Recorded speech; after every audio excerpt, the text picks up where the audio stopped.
The politics of frustration, the 1920s. The losers.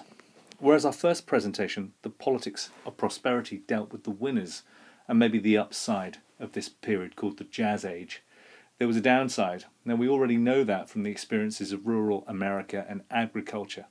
We know this of the social impact of the motor car. But we have to remember that America is very good at selling brand America. It's very good at selling the image of the glitz and the glamour, the jazz and the fun. To quantify the boom, to quantify the success that America was experiencing in the 1920s, however, we have to look at the flip side. If people are not part of the boom, if they were not on the East Coast, in the urban centres that were sprawling and booming because of the mass production and industrialisation of the 1920s, what was in fact going on? Well, we already know from our studies in Year 9 that the Klan, as illustrated in the picture here, was experiencing unprecedented popularity in the 1920s.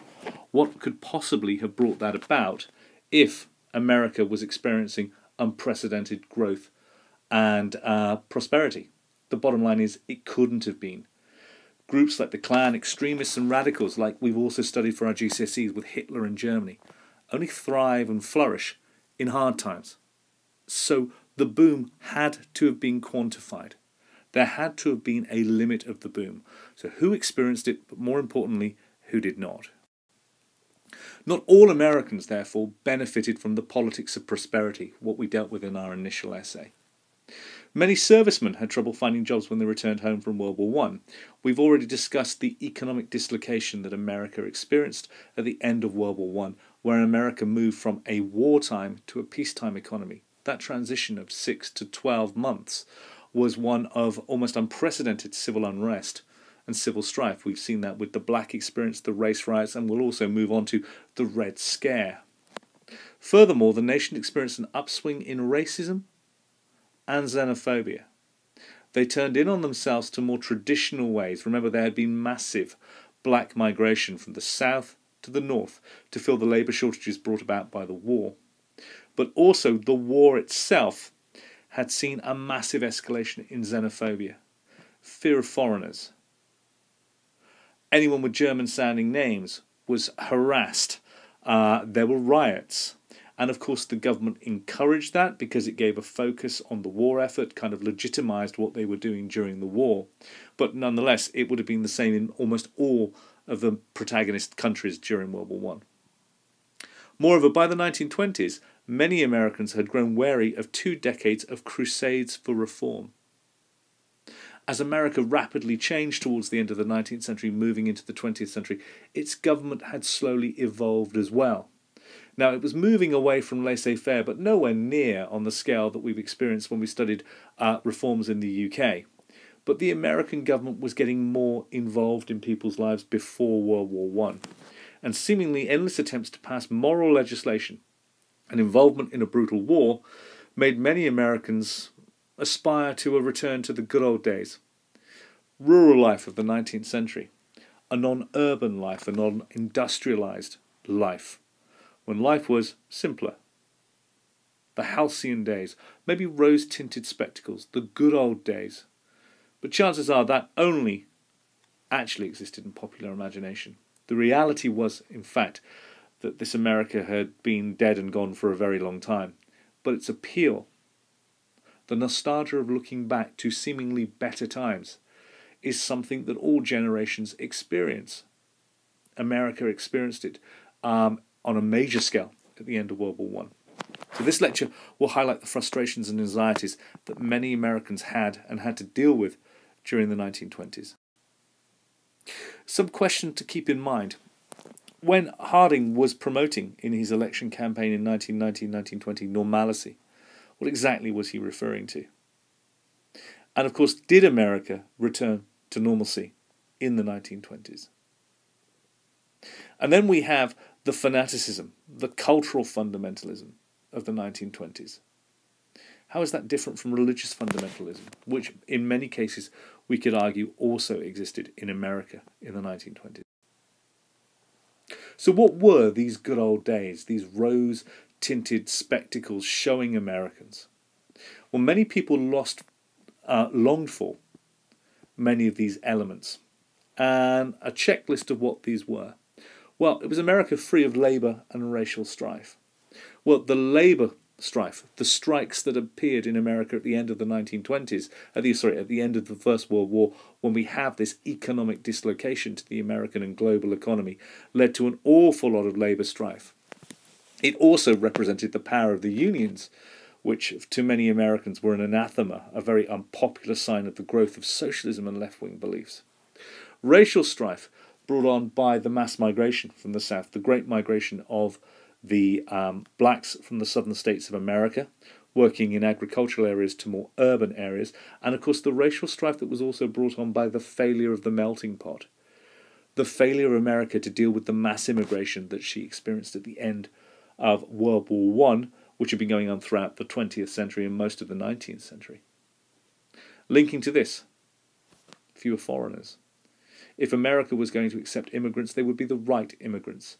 If America was a white Anglo-Saxon Protestant nation, then the people that they should be encouraging to emigrate to the United States should also be white Anglo-Saxon Protestants, or at least people prepared to aspire to become such.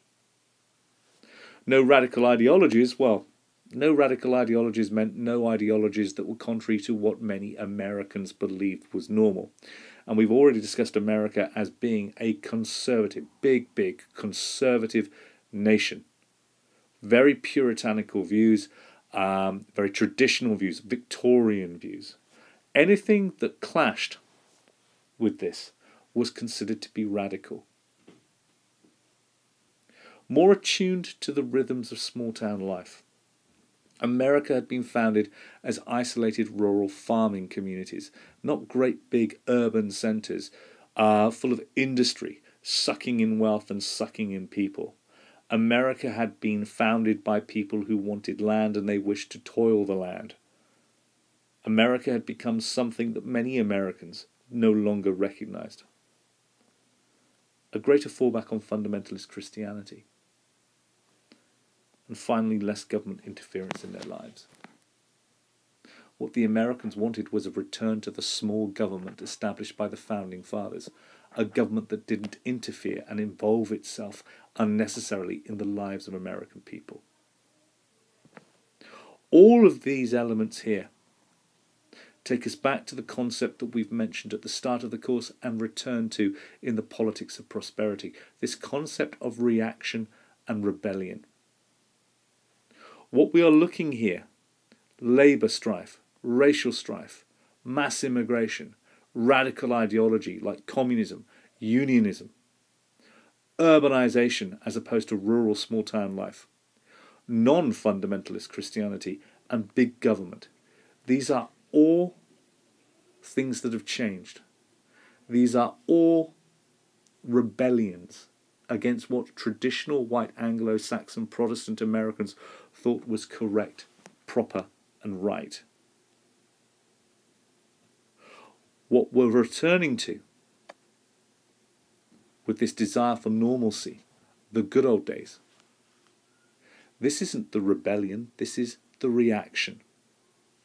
The rebellion are the concepts and the notions that are changing America. The reaction is how the white Anglo-Saxon Protestant establishment are going to fight back. How they are going to recontrol and seize the reins of power and influence back in America, which by the second decade of the 20th century, many white Anglo-Saxon Protestants believed the Americans were losing control of. So then, the return to normalcy. In 1920, Warren Harding was elected as President of the United States. He was up against President Woodrow Wilson, highly popular wartime leader, but what Wilson was pitching to the American people was a continuation of the policies that had been carrying on since the late 19th century. Growing government and a growing international role, and they didn't want it. They wanted Harding. He appealed to popular feelings of nostalgia in his 1921 inaugural address by promising a return to normalcy, a word Harding himself had coined. As the decade it unfolded, it became clear that normalcy included three major trends. The redefinition of Americanism, taking that meaning right back to its original founding fathers' beliefs, a white Anglo-Saxon Protestant America. The resumption of racial antagonism, that America would be a white Anglo-Saxon Protestant country, and any other racial elements in America would have to accept that. And the resurrection of the old-time religion, the resurrection of fundamentalist Christian values. Okay, so cultural fundamentalism then. H.L. Menken was a widely read journalist and satirist. Menken mocked American society for its Puritanism. Now, one needs only look at the picture that we have down here to see that Menken was quite clearly an urban, East Coast, cosmopolitan American, a product of the 20th century, not one that harked back to the 19th century rose-tinted good old days. He was very concerned that what the Republican policies of normalcy meant would be a return to these values of anti-intellectualism and conformity. His cosmopolitan view of the way America was going and the way in which he embraced it was one that he was very concerned that the Republican Party would no longer tolerate. We often talk about religious fundamentalism, and it has that very term has negative connotations. He talks about it in exactly the same way. He summed up his attitudes about the naivety and moral righteousness of popular American attitudes when he wrote, "It was Americans who invented the curious doctrine that there is a body of doctrine in every department of thought that every good citizen is duty-bound to cherish and accept. It was Americans who invented the right thinker." Mencken also found the American public to be extremely gullible. No one ever went broke underestimating the intelligence of American people. He's certainly not very complimentary of Americans who voted for Harding and Americans who voted for this naive idea of the good old days. The 1920s was a time when many adherents of cultural fundamentalism attempted to ensure that all Americans followed the right patterns of thought. There was a quest for certainty and the predictability in social relationships, the establishment of the old class system, an order in human affairs that was at once familiar, comfortable and unthreatening. They wanted the conservative hierarchy in society that had always been there. And they had a nostalgia for the idealised, non-industrial society of their parents. They looked back at the old pioneers of the 19th century who had forged a nation out of the virgin lands of America. What they didn't see and what they didn't want was the new urban, cosmopolitan America, which encouraged values that ran so contrary to what many white Anglo-Saxon Protestants thought was correct and proper. They were standing up against the rebellion. They were standing up against the changes that were taking place in America. They were reacting to the changes. They were reacting to the rebellion. And this is first illustrated in, it's illustrated through a series of events that will happen in America throughout the 1920s. So we start off chronologically with the Red Scare. World War I saw the fall of the German Kaiser, the Russian Tsar, and the Austro-Hungarian Emperor. But if Americans no longer feared the power of unrestrained monarchs, they now feared the unrestrained mob, exemplified by Bolsheviks. Now, America was perfectly happy, hidden behind the Atlantic Ocean and hidden behind the Pacific on the west coast, to turn her back on the rest of the world. She was more than happy for Europe to do what Europeans had always done, fight, squabble, carve up the world. It didn't really matter to Americans because America wanted nothing to do with it. But it's one thing to turn your back on a world that you're familiar with. It's a completely different thing to turn your back on a world that is no longer familiar. World War I brought down many of these established governments. The world of 1919 was not recognisable to Americans. You might want to turn your back on something you're familiar with. You don't want to turn your back on something you're unfamiliar with. And this is exemplified by the Red Menace, the Bolsheviks. The Bolsheviks who brought down the established order in Russia and created and forged the Soviet Union from its remnants, that wanted to export its revolution and its ideological values that ran so contrary to what Americans believed. Entrenched with their conservative right-wing views, communism is the antithesis. It's the complete opposite. What you don't understand, and many Americans didn't understand communism, you are instinctively fearful of.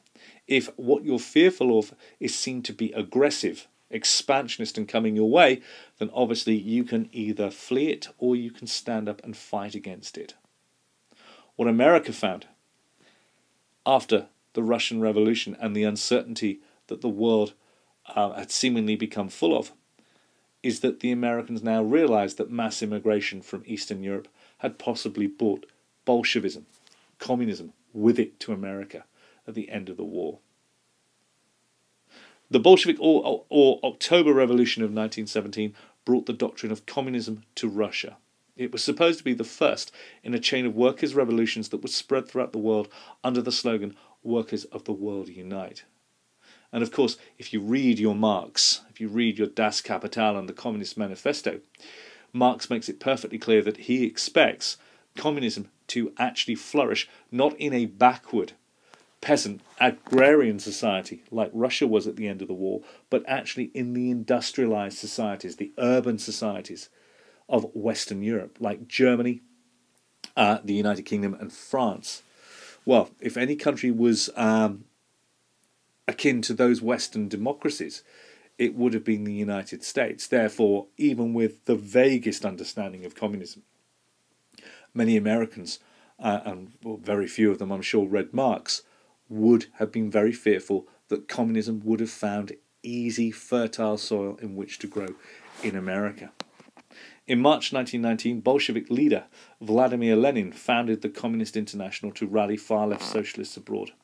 Bourgeois Europeans and Americans, however, withstood the post-war unrest, the strikes and the rallies.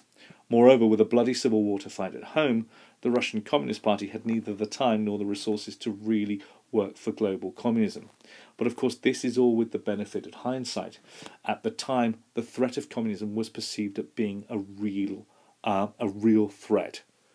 And of course, when one looks at what happens between 1917 and 1919, we know that this is the period of dislocation in the American economy. This is a period of economic uncertainty, and consequent to the economic uncertainty, there was social civil unrest. It followed racial lines, it followed class lines. If any American wanted proof that communism was aggressive, one only needed to look at the amount of strikes and civil unrest in America at the end of the First World War. Only a handful of Americans knew who Lenin was, and even fewer had heard of Karl Marx. However, growing numbers of Americans tied the Bolshevik menace to domestic labour unrest and mob violence. They feared that given the right circumstances, America would also fall to communism. A huge wave of strikes occurred in the United States in 1919 and reinforced such fears. There was a general strike in Seattle, then a nationwide strike of steelworkers, followed by a walkout of the Boston police force.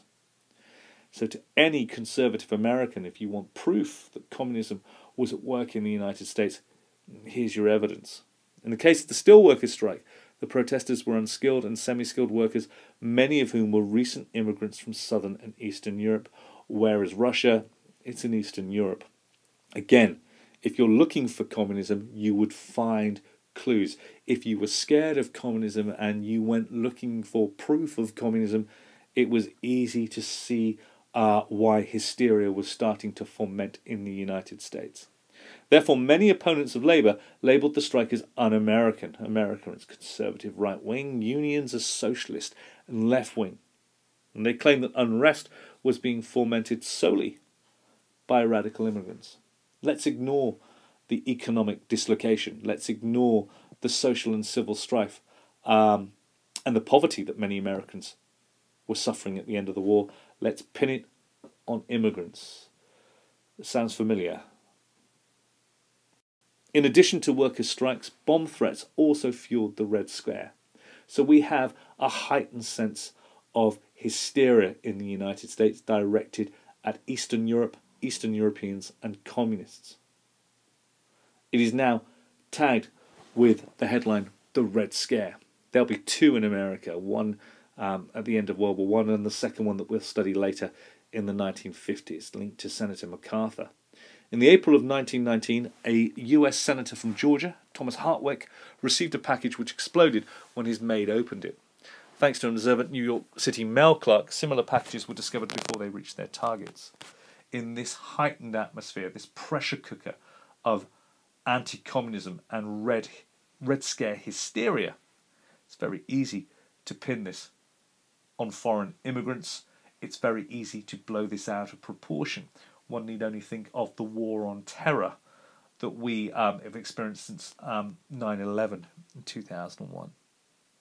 In all, authorities found 16 homemade bombs wrapped up and addressed to such prominent members of commerce and government such as J.P. Morgan, John D. Rockefeller and Supreme Court Justice Oliver Wendell Holmes, Jr. Quite clearly here, the pillars of the white Anglo-Saxon Protestant establishment in America. And although there was no evidence, many claimed that this was part of a radical Bolshevik conspiracy to take over the nation. And of course the media was dominated by the pillars of the white Anglo-Saxon Protestant establishment. Mix the two together and you have the fuel to add to the flame.